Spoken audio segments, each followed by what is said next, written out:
Hey, what the fuck is up? What It's up, y'all? Soundfest 2024. You already know what I'm going to tell you. You already know what I'm doing. It's a horror movie review every fucking night here. The month of October.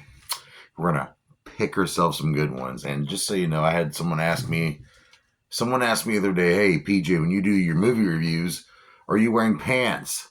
And the answer to that is right now, no. I am in my boxers, all right? I'm in the boxers.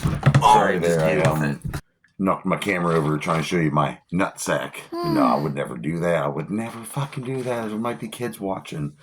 Now, if I start my OnlyFans, a horror movie OnlyFans channel, This guy is I ain't gonna do that tripping. either.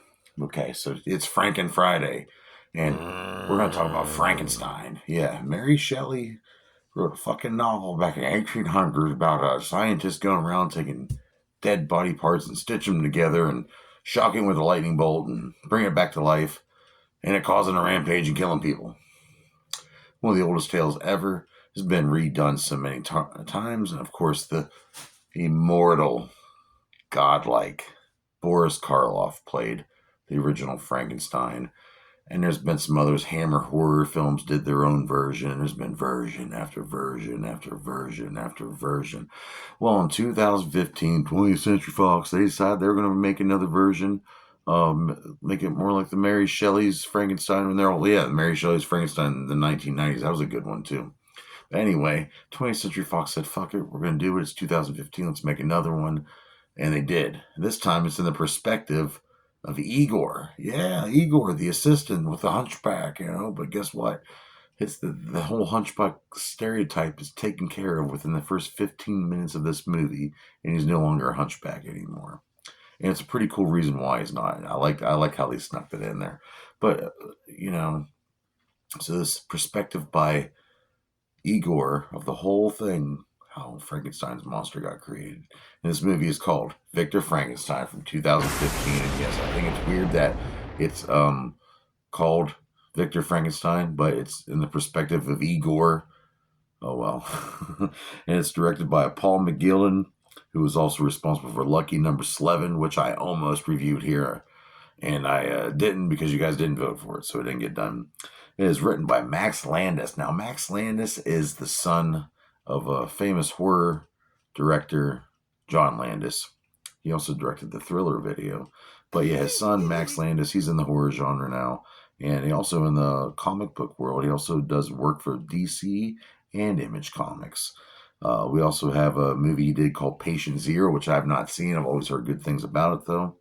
The budget for this movie was $40 million, and sadly, it only brought in $34 million in the box office. It wasn't a banger, and you would think it would be with this great cast. So who stars in this motherfucker?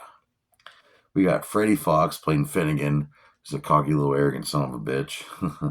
He works. He's a scientist too. Charles Dance playing Baron Frankenstein, the father of Victor Frankenstein. And Charles Dance, I've mentioned him here before on the show, and plus he's in the Sandman show. He's a good actor. Mark Gatiss playing Detwiller. Andrew Scott, who's pretty much one of the villains of this movie. He's an inspector from the Scotland Yard. He plays Roderick Turpin, and he means well. He really means well, but he kind of puts the law into his own hands with his self-righteous religious fanatic that he is. And it doesn't work out well, but he gets involved in Victor Frankenstein's shit and Igor's shit. Some things happen. We have Jessica Brown Finley playing Lorelei. We have the very, very awesome Daniel Radcliffe. We all know he was Harry Potter, but also covered him on Swiss Army Man. He plays Igor Strassman.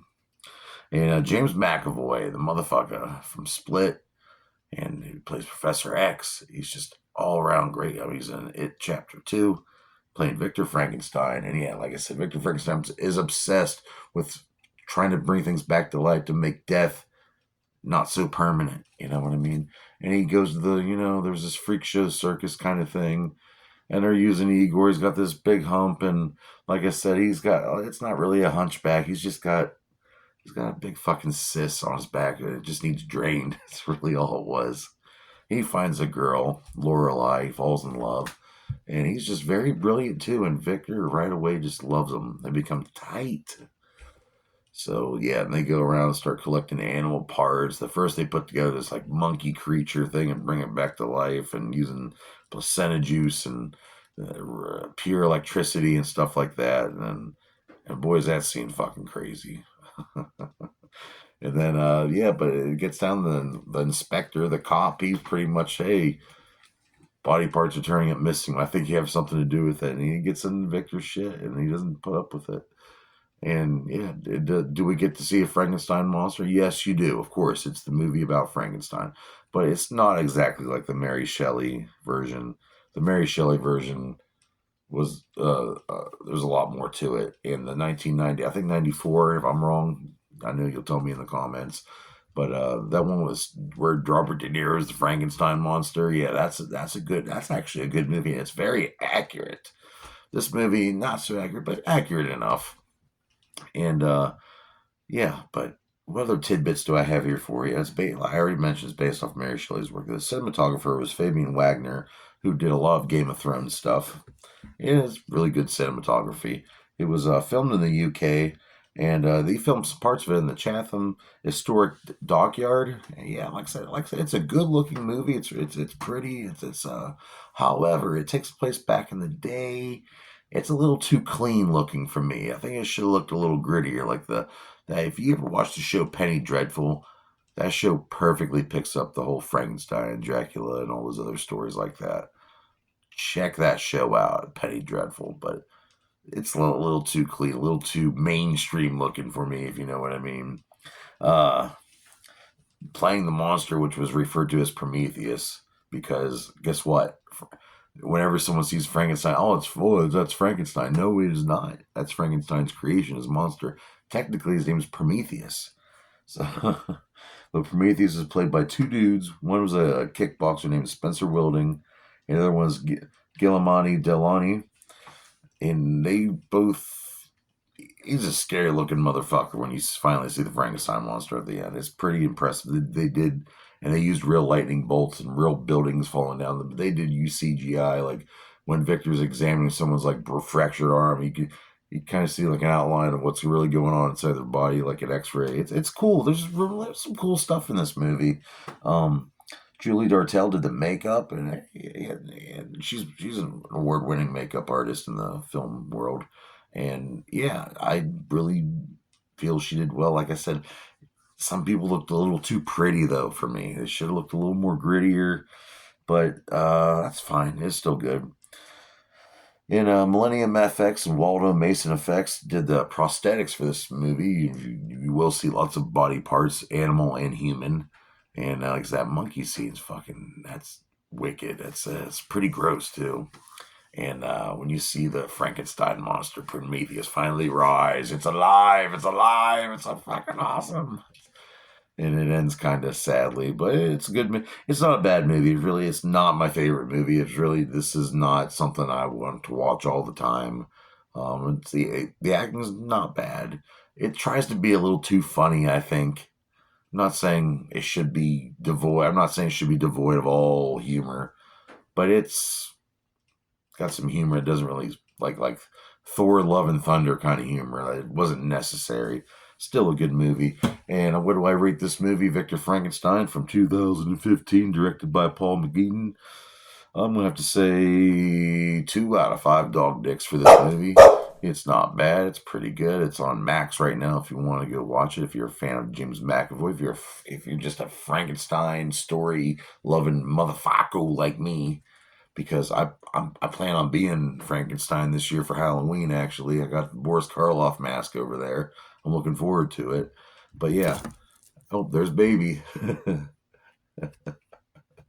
Ain't seen her in a while, huh? First time she's done this in a while. But anyway, join me here tomorrow night in more Soundfest, yada, yada, yada. We're going to do some Hellraiser. It's going to be great. Wait, is that right? Yeah, we're gonna do some Hellraiser. I can't keep up with that. I got these movies stuck to me.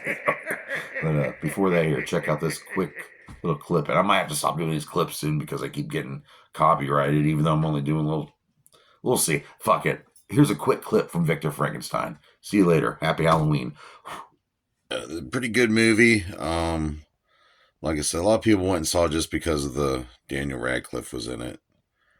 I had a friend at work who told me, "You have to see this movie. You have to watch it." Oh, there he goes, trying to see his creation. No, no, Professor X, don't do it. No. And then he looks at him and he sees, I have created life, but he has no life in his eyes. He is just a killing machine. Ah. Go see this. It's on Max right now.